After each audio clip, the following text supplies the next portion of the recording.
Spirituality is with yourself and with the whole universe, with the plants around you, with the people around you, to open the door of love, because everything goes back to love. Hello, and welcome to Life with a Lama Healer. Today we have a very special guest, Danny Calmanowitz. And Danny is the father of Lama Michel, who is the successor for Lama Gangchen Rinpoche, passing on the legacy of Lama Gangchen Rinpoche and all his teachings, and now is the head of Lama Gangchen's, all the different foundations and projects from Lama Gangchen. Danny had a very unique perspective.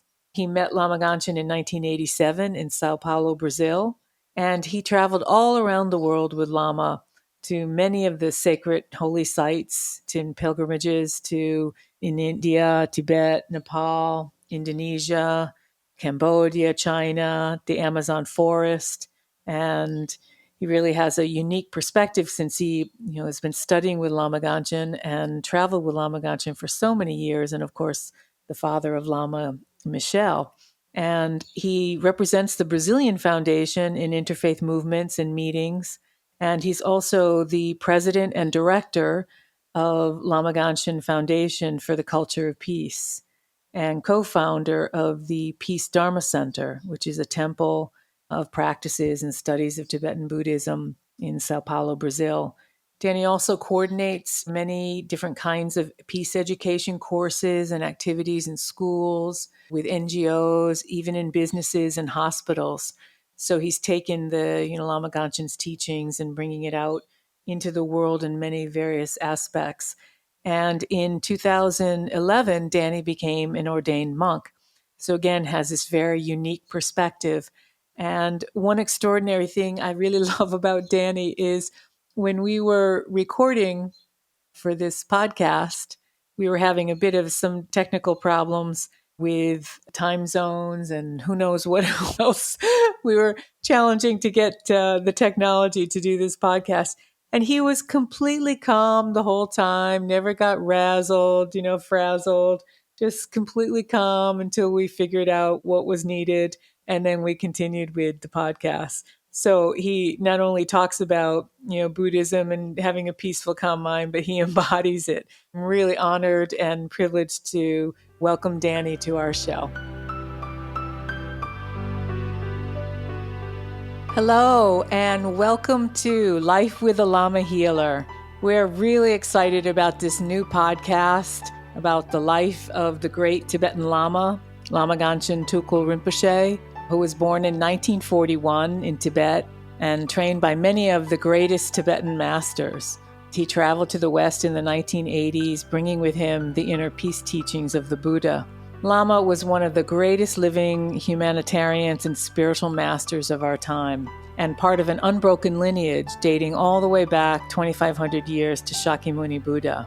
So our vision in creating this podcast is really to preserve and share the remarkable stories about Lama Gangchen's extraordinary life. We'll interview senior students and longtime followers who worked with Lama Gangchen, traveled with him, studied with him, witnessed and experienced his incredible healings and miracles.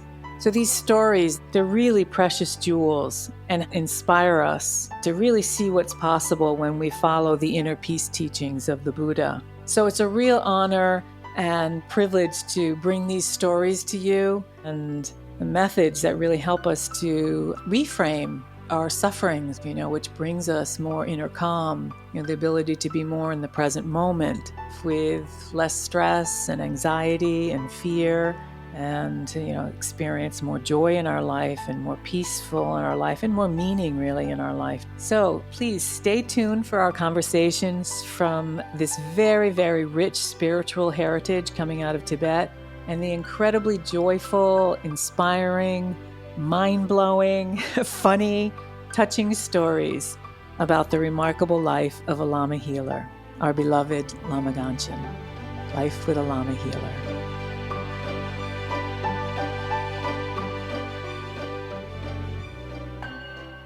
Danny, welcome to our podcast, Life with a Lama Healer. I am so excited to have this conversation with you. You've been a dear friend for over 25 years, and we've traveled to so many sacred places and had incredible experiences with Lama Gangchen. But you have such a unique story and perspective about Lama Gangchen, being Lama Michel's father.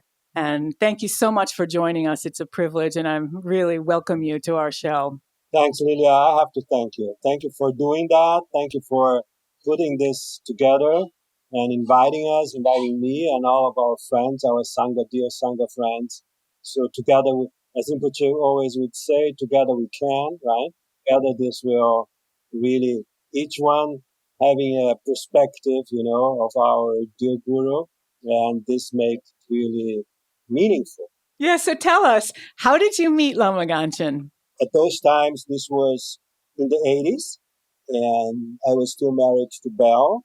And we would go to an astrologer. This astrologer, he was called Monsieur Charette. He was a French Jewish man living in Sao Paolo, and he was an amazing astrologer, really incredible person. I mean, very literate and with an amazing sense of humor and so on. Mr. Charette comes to us and says, look, I want to bring a llama to Brazil. I didn't know what llama was. And I said, okay, Mr. Charette, you like to bring a llama to Brazil? Okay. On that day, on Belle's birthday, and Mr. Charette, he tells us, look, the four of you will be able to bring llama to Brazil. We check our maps, our astrological charts, So he checked and he said, that's a good combination, the four of you. Belle, Monica, Claudia, and me. Well, what to say? 1 month later, Rinpoche was in Brazil. He arrived in Brazil, I think it was April 20th. And what year was that? 87. Actually, yeah, there was this amazing connection between Rinpoche, our family, Fernanda, my daughter, was 1.5 years old. Lama Michel was 5. We stayed at Monica's and Claudia's place. We went there to see Rinpoche. We met Rinpoche the first time in a Japanese restaurant here in Sao Paulo. Rinpoche was staying at Claudia and Monica's place. So we went there, Lama Michel together. He asked us if he can stay there where Rinpoche was staying that night. Oh, Lama Michel wanted to stay there. Yes. Yeah, Lama Michel wanted to stay there. We said we were quite okay with that. We asked Monica, her daughter and son, they are like 8 years older than Lama, so not exactly the same age. But that shows that time, Lama was already wanting to stay close to Rinpoche. He didn't say, I want to stay here because Rinpoche is here. Nothing. He just had the feeling, like children, they are very natural and they're very sensitive. And it goes like this love at first sight, Yeah, that's a really strong feeling. A really strong feeling. And strange enough to say that we invited Mr. Charette to come and meet Rinpoche for 2 or 3 times, because then Rinpoche would come back to Brazil every year. And Mr. Charette, he never wanted to meet Rinpoche. Really? Why? We don't know. Oh. And we never found out how or why, what was the reason he insisted so much to bring the Lama to Brazil. Maybe, thinking now, he saw Lama Michel, he had the feeling of our son being a Lama, and he had this connection with, we don't know. Yeah. Really strange. But doesn't matter really, because you had this profound connection with Lama, and Lama Michel had this profound connection. Yeah, can you share with us more about how that then developed? Did you see Rinpoche many times in that following year? How did your relationship develop? Actually not. That was April 87. Then Rinpoche came back to Brazil. He stayed only 2 weeks, right? Then in 88, he came again around April to Brazil. The first time he came, we organized a small retreat in the mountains near Sao Paulo, where Belle's mother has a house, So we invited like 20 people for this retreat, paid the whole expenses, And there we did that time, we did our first retreat with Rinpoche. He gave us the transmission of open eye Chinese. That was the first sadhana we did with Rinpoche, and then White Stada. Then we didn't see him again till next year, more or less the same period, April. We did again a retreat in Campus Jordão, in this place, in the mountains, in the same place, in the house. And was Lama Michel with you during the retreat as well? Always coming with us. Yeah, actually the house, it's like a weekend house, pretty big because Bell's family is many people in the family. So we would go often to that house. So Lama would go so many times with his cousins, with us, to spend the weekends. And so he was together. He would also stay with us during the initiation and all that. I remember during the first year, 87, immediately created a group after the retreat, and we would do once a week a White Tara practice. So we started doing the White Tara practice in 87, our first practice in group, group practice. And what was that like for people? What was the feedback that they gave when they would do the practice together, when you would do it together with this group? The group was okay. People would feel well, but it was very new for everyone, right? It is strange in a certain way. In a certain way, strange. In a certain way, pretty much close, right? Familiar. Yeah. But you hadn't studied Buddhism or Tibetan before you met Rinpoche and was practicing these practices? Nothing. Nothing. So it was all completely new. For many years, I was like, getting near to Hinduism, I would go to Hare Krishna parties, chanting Hare Hare, Hare Rama, Rama Rama, Hare Hare, They're very, how do you say? Lively. Yeah. And I like this kind of things. So I had many books, which I bought about the Upanishads and Hindu philosophy. I never opened one of the books. Nothing. It's interesting though, because this happened to me and other people, from our group here in the States, that when we came to Rinpoche's practices, the self-healing or the Tara, it was like, wow, what is this? I don't know what I'm doing.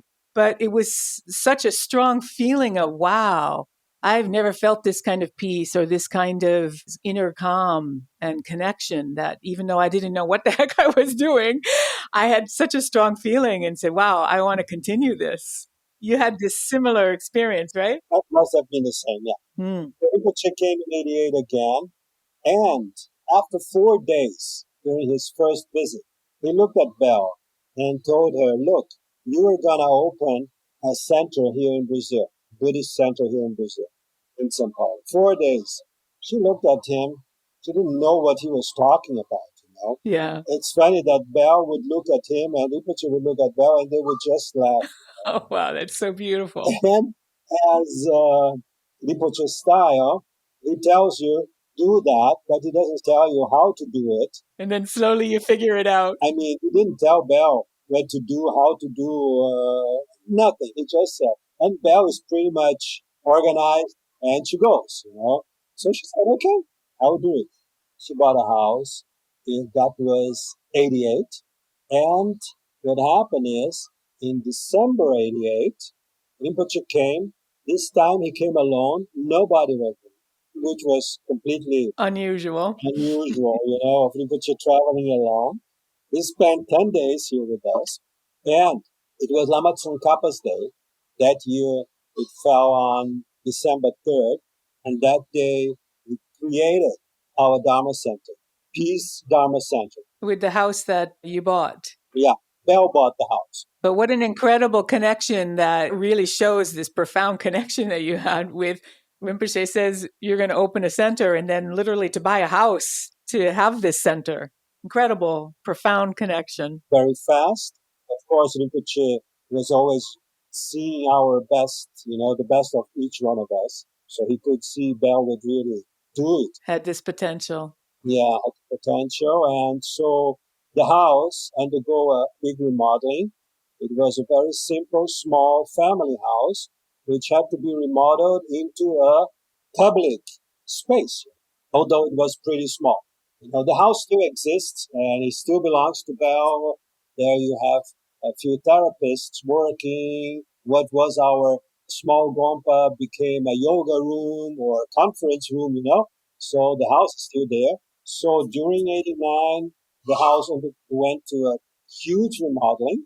So December 89, the center, which Rinpoche actually opened or created the center in December 88. And this was the first Western center of Rinpoche in the world. Ah, really? The first one? After hours here in Brazil came Kumpa Lama Gangchen in Milan. Ah, I didn't know that. Okay. Yeah. So Brazil is the pioneer. Yes. Yes. Brazil power. Yeah. Lama Michel's power since. Yes, Lama Michel. Yeah. So this is the story, like when Rinpoche started to come, a little bit about our Dharma Center. The house became really beautiful, after the remodeling. We stayed in that house for 15 years. 15. 15 years, yeah. Of course, it became small when we had Rinpoche's visits in Brazil, and we had always to go to a rented place much bigger, so we could fit everyone in there because there would come 200, 300 people. A few times it was here in my house. I have a big living room and a big garden. We would have 300 people inside and outside the house, in the garden. And we did so many things. Monks coming from Ganden at those times, so many different things. I mean, you know how much Rinpoche would move energy, right? Yeah. So for 15 years, you had the small house and then you moved out to larger spaces. Did you also have conferences too? Rinpoche was always doing the education conferences or interfaith dialogues for peace or medicine conferences. Did you have these in Brazil also? We started actually this kind of work with Rinpoche liked very much. Remember, 95, Rinpoche launched the proposal of a United Nations Spiritual Forum for World Peace. Remember that? Yes. And in Chile And in New York? and in New York. So when we got the news and so on, we started doing the interreligious dialogue, and we did quite a few. Every year we did meetings, huge meetings, because at those times in the 90s, people knew about ecumenical meetings. That would mean Jewish and Catholic and Christians and no other religions. Interfaith, interreligious wasn't common and still wasn't common in the 90s. People didn't hear much about that. And I think Rinpoche was one of the pioneers in bringing that. So we invited all different types of religions and spiritual leaders. From different faiths. Yeah. Yeah, because he was always talking about that peace was the common denominator. He really put a lot of energy into that. We used a huge, huge, huge space, a room in the Jewish club. There is a very good Jewish club, with swimming pools and all different kind of sports and whatever, really sports club.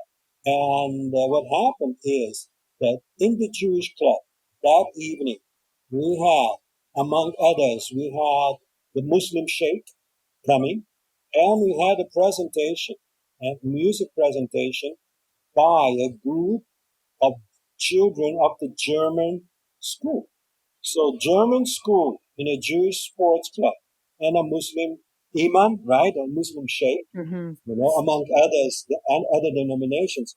That was quite something. It's not Incredible. obvious. You cannot take it for granted that things like this will happen. And when you ask me about miracles or healings, of Rinpoche in your list of questions, I say, this is miracle, this is healing for everyone. Thinking about that now, he was performing healing all the time in all different levels of our existence. And there are so many levels of our being. We are multitask, multi everything. So we need healing in so many different places. And the world needs healing, right? In our unconscious, collective unconscious. And he was working on that, right? Isn't it? You have also this experience. He was working on that all the time, isn't it? Yeah, personally, collectively, environmentally. He would do one action, like you said, of bringing together these interfaith leaders.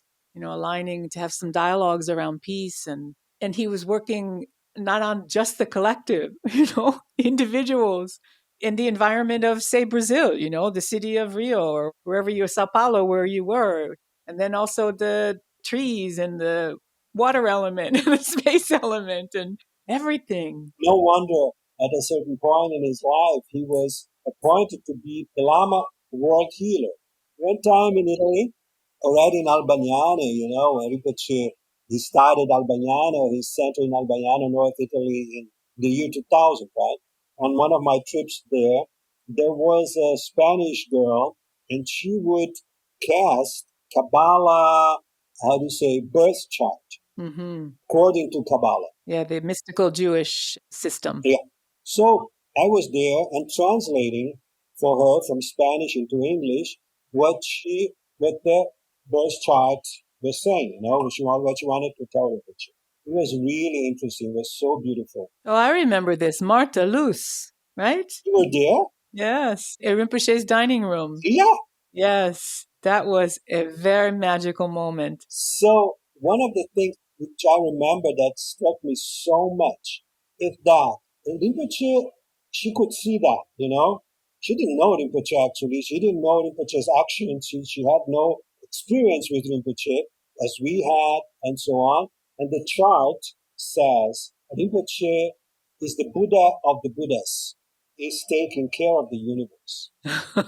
So vast. So vast. The Buddha of the Buddhas. Buddha of the Buddhas. I think that was her expression. This Buddha of the Buddhas. So you witnessed so many, I'm sure, miracles over the years that you traveled with him and worked with him. Can you share with us something that was just a moment of complete awe for you? Where you said, wow, this is such a miracle. This is really making the impossible possible, like he always said. I don't know. There were so many. Because actually being with Rinpoche, staying close to him, where we most, I say we, not me, but we, all of us, we most learned with Rinpoche was through his actions, isn't it? It was always through his actions that we could really learn, in a non-formal way.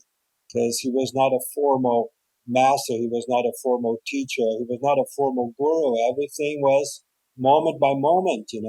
So I would say miracle. It's strange, Lilia. What I want to say is I never had much of this in my mind, my mind said, miracle. My feeling now is being in his presence was a miracle. Because Lama Michel was saying the other day also, being in Rinpoche's presence, we would just slow down. Our discursive thoughts, our emotions, our doubts, which actually are only in our mind, they would completely disappear. Of course, then you had something to ask him here and there, we would talk and so on. I mean, all of us, each one, but his presence was blessing. Every moment was a moment of awe and miracle. Yeah. Danny, that leads me to this question we have from one of our listeners. They asked, how is it possible to be happy? Buddhism talks a lot about being joyful and living a happy life. But how is it possible to be happy when there's so much sadness and violence in the world? Well, Lilia, thank you for bringing that up. I mean, that's one of my quests in the moment, right now. I'm trying to be more aware about that. I've got in touch with Joanna Macy's teachings, American, California. She was an activist and Buddhist. She's now in her 90s. Amazing person, wonderful teacher. So she talks about deep ecology. I mean, ecology means ourselves as an ecological being. And she talks about the work which is unraveling and what to do with that, what to do with our pain regarding this work which is unraveling. And she talks about active hope in a sense that what can I do with the means I have to change something? What I am questioning myself is talking a lot about the perspective of my perspective related to the world. Depending on the way I look and relate to the world, I will see something different and feel different or whatever. So the world exists depending on the lenses that I'm wearing, on the paradigm I'm living, and so on. So the more consciousness I have, the better I can relate to the things in the world, the better I will be myself in a way that I'll be more in peace, I'll be more happier. This is one side. So I can make my life hell and I can make my life heaven. Depends on the way I'm in the world, right? And like Buddha said, I am my own protector, I am my own enemy. But we are in a moment, in a period of humanity, which is so overwhelming that we have to also observe what Jana Macy is saying, what Satish Kumar from Schumacher College is saying, and others, Vandana Shiva is talking about, and all those contemporary thinkers, what is the world doing to us? And what is the pressure of the world on each one of us? When I talk each one of us, I'm talking about almost 8 billion people in the world. And so many people, probably majority, have to struggle in a system, in a civilization, which is not meant for life, but is meant for money and profit. So how can we be happy with so much inequality? How can we be happy with billions of people in hunger? How can we be happy with the Amazon forest being devastated, the indigenous people being devastated? So in order to be happy, we have to look both. One side, I have to work on myself, right? As an individual, I have to find my own inner balance. And that's what Buddhism is all about. Bringing your own inner balance, cultivating your own inner balance for you to be okay, to be happy, to have concentration, to have a stable mind no matter what. It's not easy to be achieved. Yeah, it's a training. We have also to look and see, look, the pain I'm feeling for the world, it's not me alone. We are all feeling that. Seeing the world unraveling, what can I do? And not get sick, emotionally sick or physically sick, due to all the pressure I get from the external world. This actuation has to be sorted out. And only to finish what I'm saying is, how can we be happy? We can develop satisfaction. We can develop generosity. We can develop all our qualities. Our qualities are already inside of us. You cannot go to a drugstore and buy a pill for equanimity. I have to develop it myself, and I have all the means. I have all the qualities in myself. And Joanna Macy starts talking about gratitude before even going into the pain of the world and what can I do to make this a better world? Having gratitude, recognizing what I have, everything that which I got in this life, and I'm not talking about only material things, but the person I am.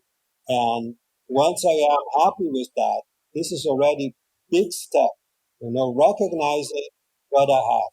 So having the perspective, like you were saying before, of happiness and sadness depend on our perspective. So bringing this perspective of being present to what you have in your life and having been grateful for it is one of the keys to being happy. And I would say, when you meditate, and it doesn't have to be a very complicated meditation, you can do breathing, concentration breathing meditation, just that. The practitioner, the person will slow down his thoughts, all his discursive thoughts will slow down, his emotions will get more subdued, and you open space. Rinpoche was always talking about inner space because nobody talks about that even today.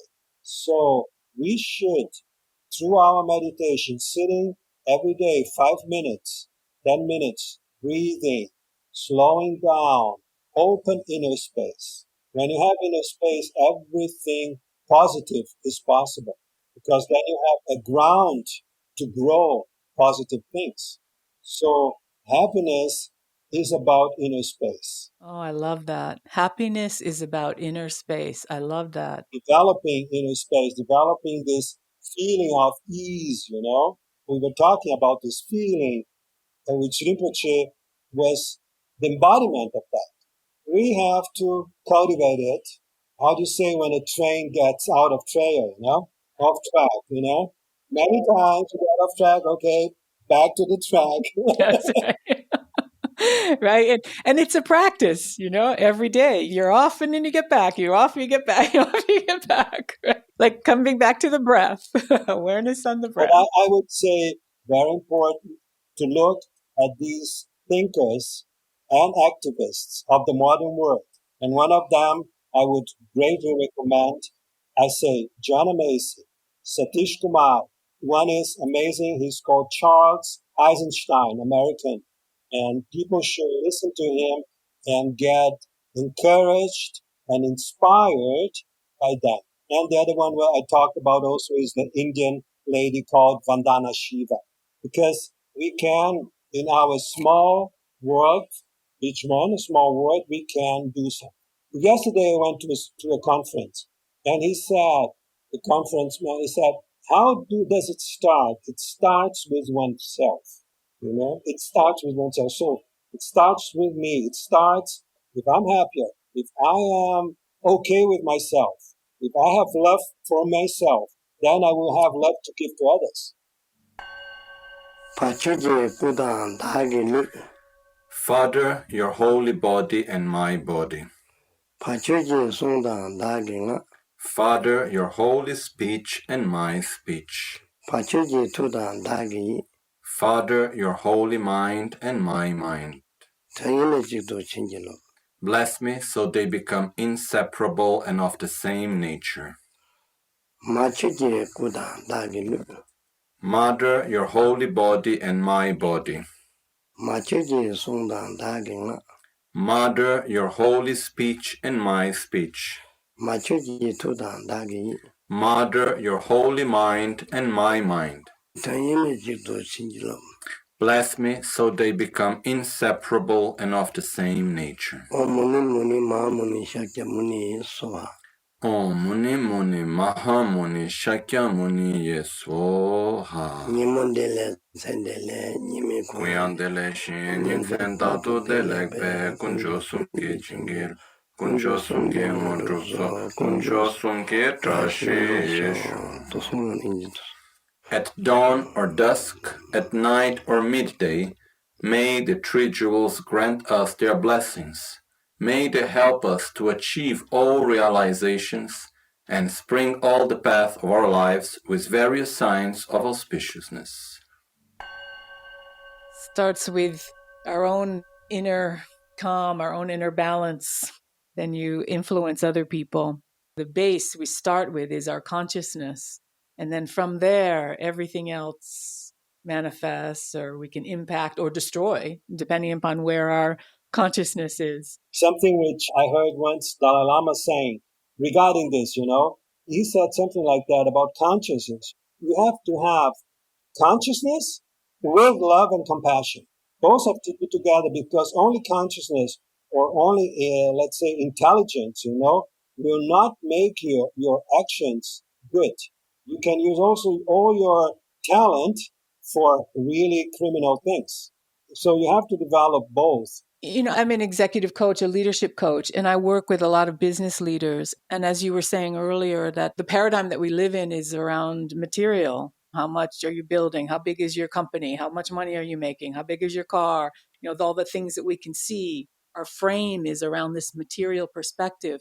How would you say to someone who wants to have more compassion or wants to have a happier life or less anxiety and fear in their life, but they're very, very busy and they're consumed with, working and success and, making money and building, this material kind of way? How would you develop more compassion, more love? I like something that Lama Michel says, talking about this love for altruism. It has to start with the love one has for oneself. And talking about love for oneself means we have first to understand what love means. We usually say, I love you, we usually think about love in respect to someone else, or to animals, or to human beings, or even to nature. In love means I want you to be happy. So love for oneself is to have the genuine feeling, I want to be happy, to really, how do you say, consider happiness. And then what can bring me real happiness?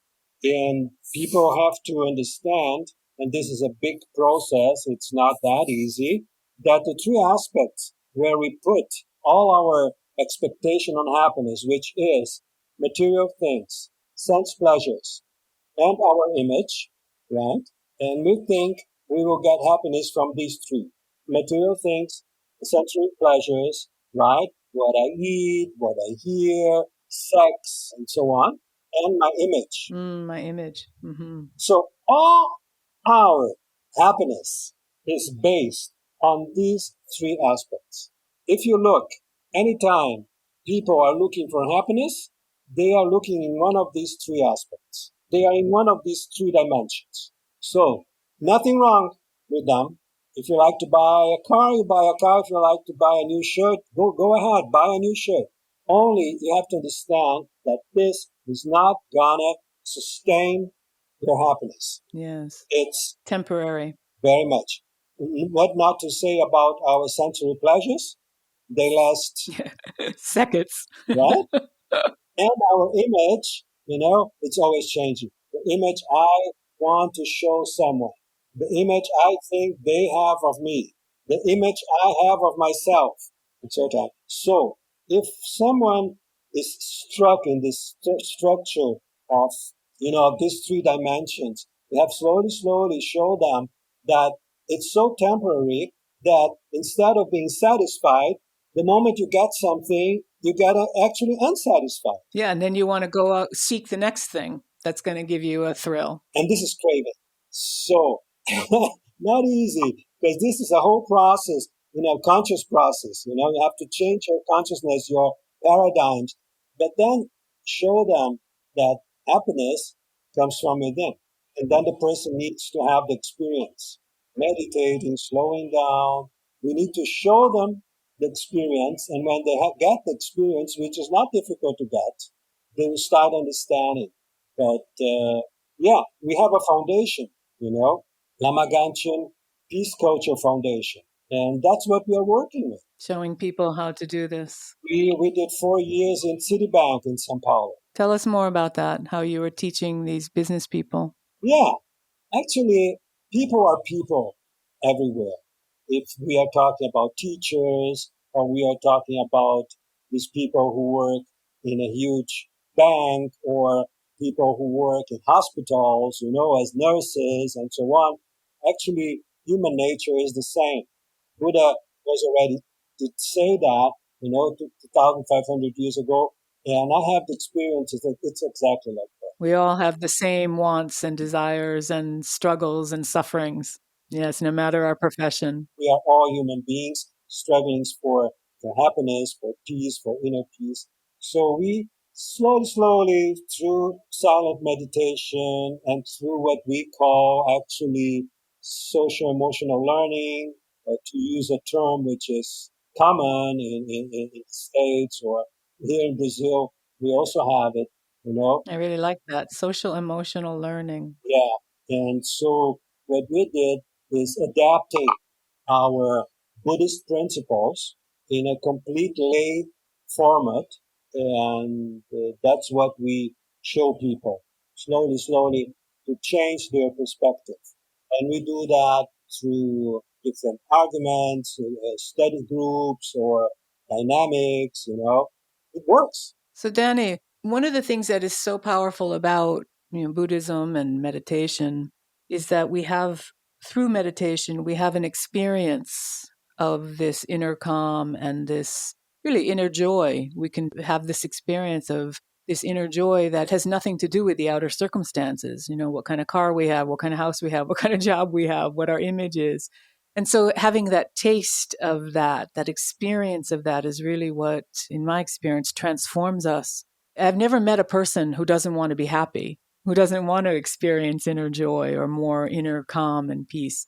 But how would you encourage people to actually practice, though? Because many people say we want that, but we don't practice. We don't sit down and be quiet and train our minds to, slow down the mind and slow down the negative thoughts so that we can really tap into this inner joy. How would you encourage people to practice? That's the toughest part. That's the most difficult part. And one of the core points is do the practice every day. How to do the practice, why you should do, and it's not easy. There is no formula. You can tell anyone whatever, that they have to get convinced. You can have many different reasons, right? Why to meditate, how to meditate. You write it in your agenda. You find a quiet place. You know the place is okay for you. Every day the same time. Do it only 5 minutes. Blah blah blah blah blah. Right. It's so from each individual, I can say about for myself, there are days where I don't want to sit there. Or instead of doing my whole practice, I do half of the practice. I say, I'm not doing it. I mean, that's our big challenge, to change our habits, because it needs new neural pathways. Because our habits are related to our neurons pathways. To change a habit, you have to create new pathways. So, and this can only be done through repetition. No one gets to the Olympics without having trained the last 4 years before the Olympics. Yes. And it's not glamorous. My husband Rick was in professional sports his whole career, and we use a lot of examples of athletes in the work that we do. And to observe athletes, many times we see the celebrity part of it, the World Cup players, or Serena Williams, the famous tennis players, or baseball, or basketball, whatever it is. And we see the glory of them being on the field or performing. But yet behind the scenes is day after day after day after day after day of repetition. And it's boring. Rick always says it's boring and it's not glamorous. It is repetition, repetition, repetition, repetition, training, training, training, constantly training their bodies and their minds. I mean, the mental game is huge because the pressure that they face and the competition that they face and the pain in their bodies that they face from injuries and having to work through that. So I think this example is so right on about the repetition and what we can learn from athletes. And we could be inner athletes, inner scientist athletes, right? Or inner peace athletes. I love this. Inner peace athletes, inner joy athletes. Yes. If we want to achieve something, we have to train ourselves. If you want to be a good engineer, a good lawyer, a good physiotherapist, what do you need? Practice. It's not getting only your degree. I was watching the Academy Awards last night, and I was reminded of an interview I saw with a film editor who was talking about this one night of the Academy Awards, one night out of 365 days of a year. And he said, this one night, there's all this glory and glamour and cheering, and it looks so celebratory and, and so glamorous and successful. And he said, 364 days of the rest of the year are boring repetition, editing film, repetition, repetition, repetition. And I guess it's this ability to bring, that spirit of joy and the spirit of commitment, really, and effort to those everyday moments and that everyday sitting. Why are you saying that now? I mean, meditation or spiritual path, is not to be boring or something to be of a burden, Otherwise, we have already enough burdens and enough boring things to do. We don't want anything more of that.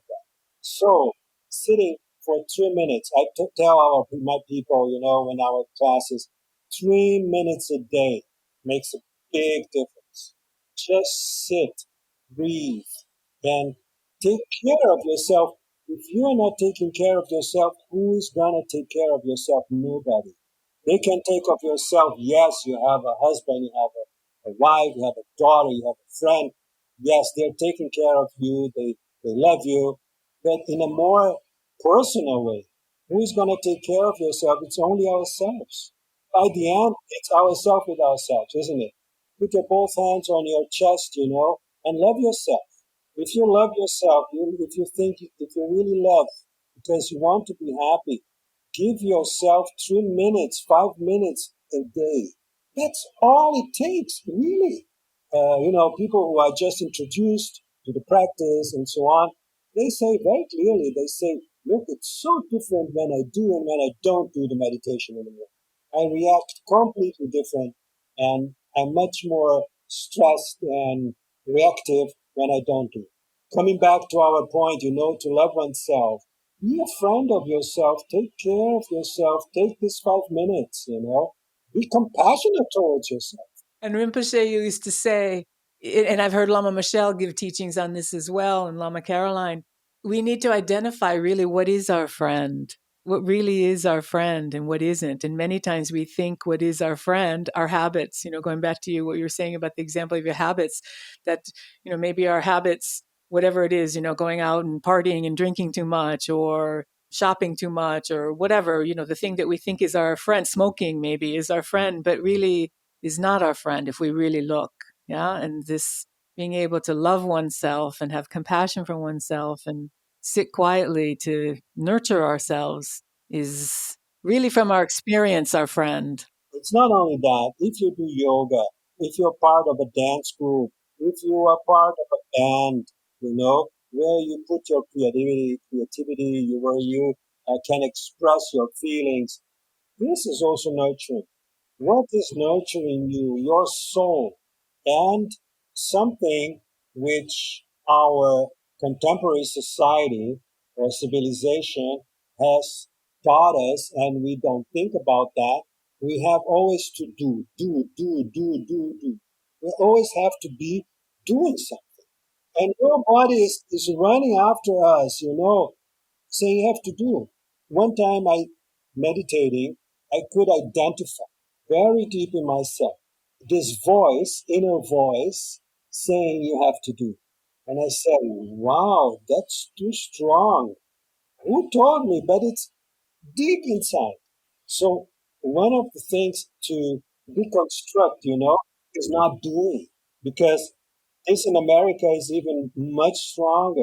Much more, yes. Every people associate their whole identity around their busyness and their doingness. Yes, always doing, doing, doing, being busy just for the sake of doing it. It's the culture, and to rest or to actually just be without having a huge agenda, or to take a nap in the afternoon is very, very rare in America. Be your friend, right? Be your own friend. Yeah, slow down. Yeah, talking about slow down. Rinpoche was here in Brazil one time, staying at Claudia Prochant's house, right? So it was this afternoon. Rinpoche had an appointment. I went to pick him up, and we had to go. We didn't have much time. So I arrived, kind of a rush, into his room, and he looks at me, sitting on the bed, how we usually used to do, remember? And he looks at me and says, sit, because I told him, look, Rinpoche, we have to go. He said, sit. Then he asked Cozy, his secretary, Cozy, bring us tea and pancake. Whoa. This was the teaching. Slow down. Oh my God. I remember the first time I went to Milan for a retreat with Rinpoche, and he was telling me about, this person would be good to meet and this person would be good to meet and to talk to. And I said, oh, okay. So I'll call them and I'll put it in agenda and I'll make an appointment. And he's like, no, no, no, just relax, relax, relax. And no, no, no, I have to make an appointment with them if I'm going to see them and talk to them. No, no, just relax, just relax. And slowly over that afternoon, all those people just appeared. They just came. We didn't call them. And one time, I tell you this story about Rinpoche's time. His time was a transcendental time. It was Lama's time. That's the perfect way to say it. We were in New York, came to New York for some meetings at the United Nations and, the NGO conference, and then, some Dharma teachings that we had. And there was a Brazilian group, actually. They were some from Brazilian media, one of the TV stations from Brazil. They wanted to interview Rinpoche. So Ishtar had organized for them to come to my apartment so that they could interview. So they came with the television cameras and the microphones and everything to interview Rinpoche for this program that they wanted to have in show in Brazil, or maybe it was in America for Brazilians. So they showed up late, and Rinpoche was flying out of New York. Rinpoche and Ishtar, and I think Gloria was with him, and maybe a couple other people. They were flying out that afternoon. So Ishtar said, "You need to be here at this time, and the interview can only last, a certain amount of time, because then we have to go to the airport because he's leaving."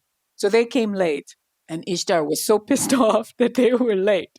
And anyway, so they do the interview, they go through the interview, and then they go kind of quickly, but they have this interview, and then Rinpoche said, "Okay, now we need to get into the van." So one of the TV people was driving this van. So we get into the van, and we are leaving New York. And as you know, New York is very busy, and there's so much traffic. And to get to the airport with no traffic could take you maybe 40 minutes. But with traffic could be an hour and a half, could be 2 hours. You never know, right? So we get on the highway to go to LaGuardia Airport, and Ishtar saying, this time, we have to get there at this time when our flights are leaving. Rinpoche put his hands. Rinpoche was sitting in the front seat, and this Brazilian man was driving. I was in the back seat. All the rest of us were in the back seat of this van.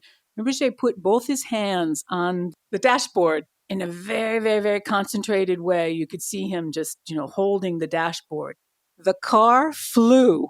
It flew so fast, it was going around cars and this car, around that car, up on the sidewalk at one point, came back around the other car and around the other car and around the other car. And we're going so fast.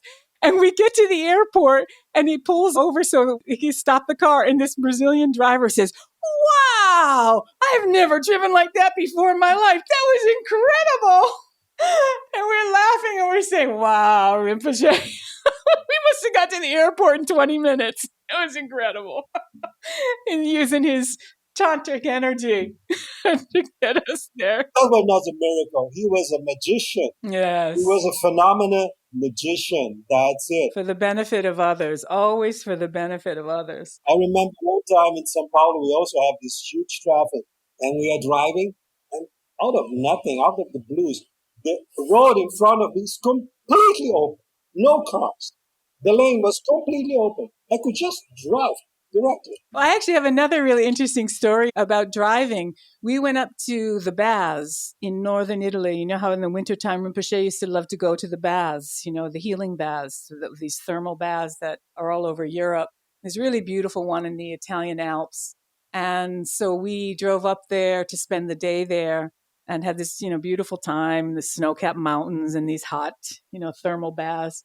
And then when we were driving back, the roads along that Sempione are very curvy. And I was driving a rental car. And this is very new to me, to drive in this environment. I don't live in Italy, and I don't live in a mountainous area. So to drive like this was a little challenging, and it was at nighttime. And at one point, there's a tunnel, and they have a light. Each way has a red light or a green light. So we are driving towards this tunnel. And right before we get to the tunnel, Carlotta says to me, "No, I want to drive. I'll drive the rest of the way. I'm Italian. I drive this way. I know this road very well. I'll drive." So I stop the car, and Carlotta switches, this driver's seat, and I get into the passenger seat. And I think Rick was in the back and someone else.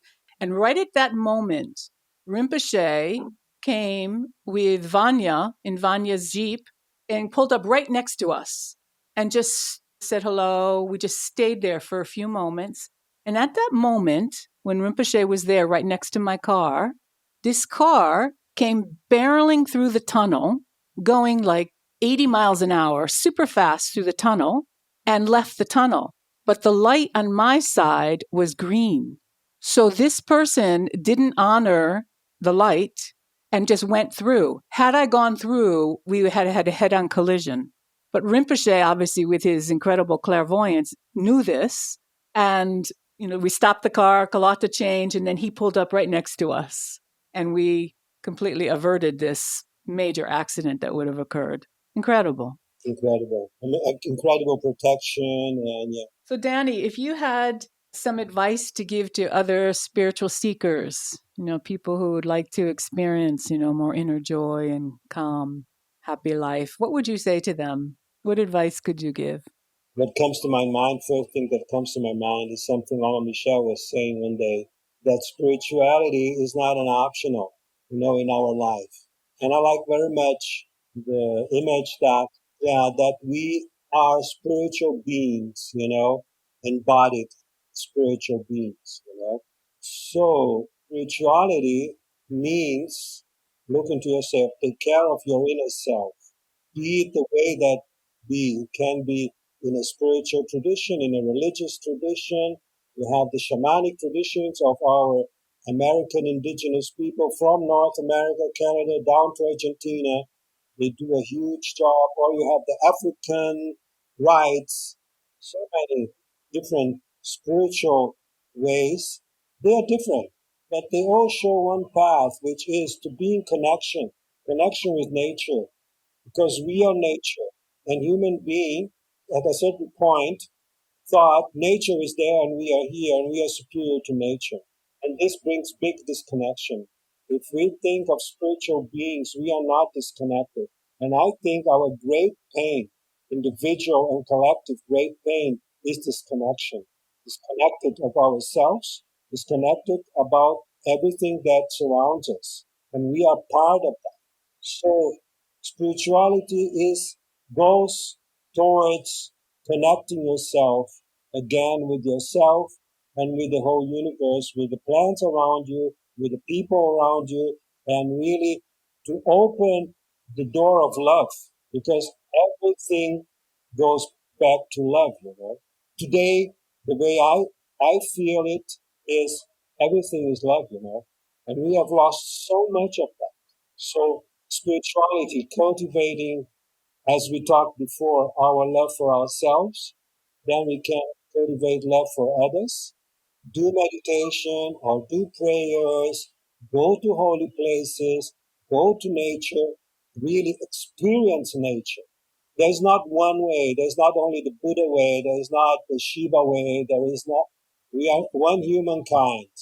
People who are listening to us, I'm sure they are already on their way, because otherwise they wouldn't be listening to the podcast. They are already choosing or doing something on their spiritual path. So let's continue. Let's not give up. Although sometimes it looks like I don't know where to go. Keep going. Doesn't matter. Just keep going. Practice. Lama Caroline said that one time, let's become an Olympic sportman, Spiritual warrior. So many beautiful people doing so many beautiful things, so many meaningful things. Our nature is a nature of helping people. When you see the disasters happening, floods, or this or that, immediately, thousands, millions of people immediately get together. They get money, they get the food for hundreds and thousands of people. Our humanity, our love is still there. Yes, I love that. That's our nature. It is our nature. And to connect. Our main goal in today's humanity situation is reconnection. And my last question, Danny, is could you say the importance of going to holy places to reconnect? Yeah, holy places are places of power. So going to holy places, if they are really holy, they will do a deep transformation in yourself. Maybe not consciously. You're not gonna be conscious about or aware about it, but you can feel it. Something will happen. There are so many holy places on this earth. So they bless us. Blessing means this transformation energy. There is a saying in Tibetan, when your practice is not working anymore, when your mantras are not working, when your prostration is not working, when your pujas, which are the ceremonies, are not working, stop everything and go for pilgrimage. Oh, I love that. I love that. Go to a holy place so you receive this transformational, inspiring energy. Yeah, recharge at a holy place. So, Danny, I could ask you a million more questions because you're rich, rich, rich stories about Lama and Lama Michel. So we'll have to ask you to come back for a part 2. Let's do a part 2 to talk about Lama Michel, okay? Lama Michel, yes, and also you being a monk and your decision to do that and what it was like to raise a tukul, a Rinpoche of Lama Michel. So I'd love to invite you back. But thank you so much for your wisdom and your insights and really inspiring me and all of us, I'm sure our listeners, to reconnect. I'm thankful because, when we talk, you inspire me. And then I also, when I'm talking, I'm also developing some new thoughts, some new ways of seeing things. So it's a really exchange, We are really exchanging and sharing. It's a really process of sharing, and this is so rich. So really, thank you so much. So beautiful. So, Danny, I like to ask our guests if you would like to make a dedication that this conversation be of benefit to others, and then in your way of doing a dedication, would you share that with us? Yeah. So we can just close our eyes and breathe. Breathing, bringing your attention to your belly, just breathing a little bit, feeling your body. Then we will dedicate the merits, which means the positive energy that has been cultivated during our meeting, cultivating this merit positive energy, bringing back memories of our beloved Guru, our Master, Lama Gangchen Rinpoche, with all his blessings. Just talking about him is a blessing.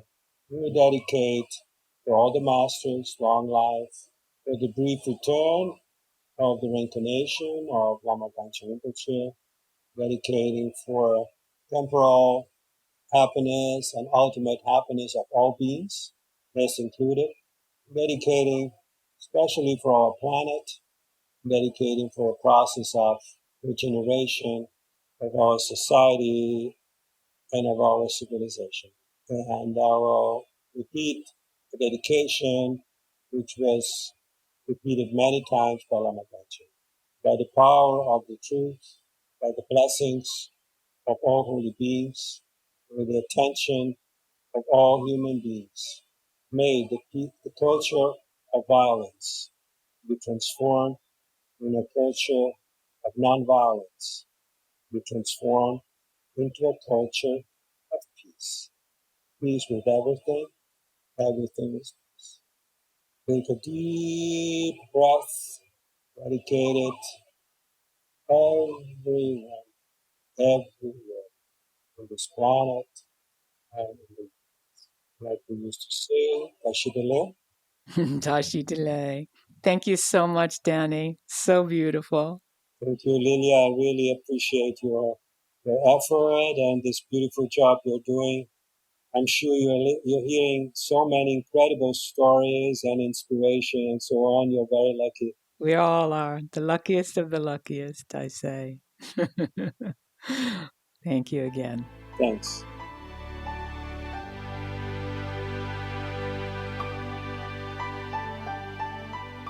Such a rich conversation with Danny. He has so much experience and so much wisdom that he can share with us and did share with us today. And I really, really loved the part that he talked about loving yourself and how important it is to really love ourselves. I hear so much self-criticism from people putting themselves down, and we have so much criticism of ourselves and other people. And I think that one message of being able to love ourselves is so important. Then we can spill that out, out to other people and love other people more. But it really starts as the basis for ourselves, to loving ourselves. And then I also really love what he said about that really all it takes to have a more peaceful, calm mind is just, 5-10 minutes a day. If we do every day and be consistent in our practice, we don't have to have this long practice, but even if just every morning, or morning is always a good time because it sets the day. But I love that even just a short practice, setting our mind to be in a more peaceful, calm state consistently every day really makes a huge difference. So if you'd like to follow along with us and ask a question, please go to lamahealer.com, our website, and you can ask us a question. And perhaps in a future episode, we'll take your question and answer it. You could also share a testimonial or a story there. And we also have a new Facebook page, Life with a Lama Healer. So you can share your story there as well. So if you'd like more information about our foundation, our humanitarian activities, or our retreat centers and teachings, we'll have some links in the description. You can find out more information. So thanks for joining us, and please share with your friends. And I hope you've enjoyed this episode and it was inspiring for you as it was for me. And let's stay tuned and follow along together. Lama Kien.